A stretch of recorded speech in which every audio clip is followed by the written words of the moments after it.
In this video, we're going to talk a little bit about Python. First of all, Python is a programming language which is becoming popular lately. It was created by Guido van Rossum and was released in 1991. Now, Python is being used in robotics, in web development, the server side. You can create software with it, and it's a scripting language. Now, what can you do with Python is on the server side, you can create web applications. You can create Pythons that is going to be connected to database systems. You can read and modify database files, and you can handle big chunk of data and perform complex mathematical equations. Now, Python can be used on different operating systems. For instance, on Windows, on Mac, on Linux, Raspberry Pi, and etc. The syntax is very similar to English language, and the reason that it's so popular is that it's very, very simple. You can write Python programs with very few lines of code, opposite to other programming languages. Now, as I mentioned before, Python is a scripting language. What it means is that when you write the code, there is another program which is the interpreter, and that's going to interpret your code and it's going to execute it. This means that prototyping is very, very quick and simple. Compared to other languages, Python is very, very readable and has some similarities to English language.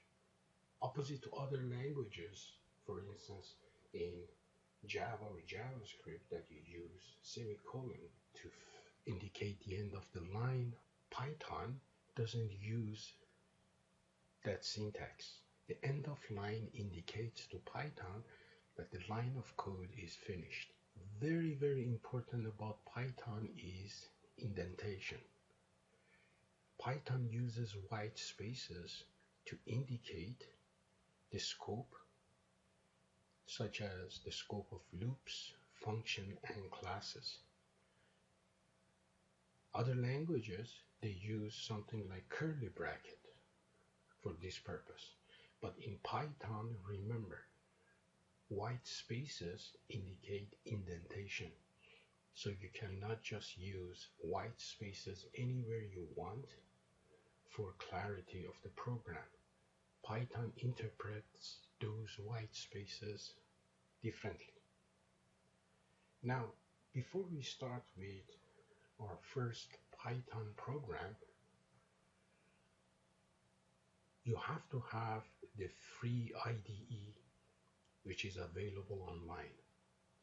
To get the free IDE, go to python/downloads/. You're going to get to this screen. Now, depending on your operating system, go ahead and download the newest version of the IDE. For instance, if you are Windows, click on Windows, and then you are going to see the different version of the IDE that you have to download. Assuming that you have downloaded the IDE, as I have here, the version I have is 3.7.32. Yours maybe is higher than this version. But anyway, when you double click on this icon, you are going to get to the shell. In this shell, we are not going to spend that much time talking about the shell. You can type the code automatically on the shell and you can see the result. For instance, if I type 1 + 2 and hit enter, you can see that it gives me the answer, which is 3. But this is not the screen that we are going to work on. To write your program, you always go to File, and then you click on either Open if you have already created one, or New File to create a new file. When you click on the new file, you will see another screen with the title which says Untitled. We haven't named it yet, and then you can write the code here and then save it. We are going to talk about creating applications in the next video.